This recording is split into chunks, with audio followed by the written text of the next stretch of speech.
জন্মেছি এই দেশে। সুফিয়া কামাল।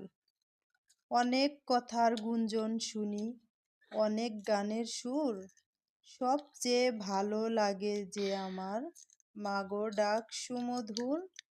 আমার দেশের মাঠের মাটিতে কৃষাণ দুপুর বেলা, ক্লান্তি নাশিতে কণ্ঠে যে তার সুর লয়ে করে খেলা।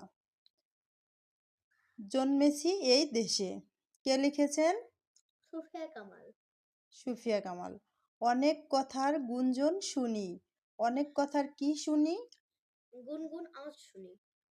মানে গুঞ্জন শুনি মানেই গুনগুন আওয়াজ শুনি।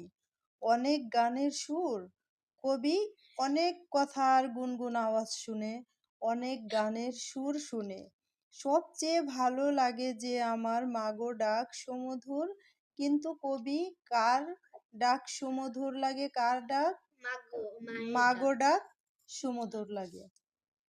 আমার দেশের মাঠের মাটিতে কৃষাণ দুপুর বেলা, মানে চাষি, আমার দেশের মাঠের মাটিতে চাষিরা দুপুর বেলা ক্লান্তি নাশিতে কণ্ঠে যে তার সুর লয়ে করে খেলা।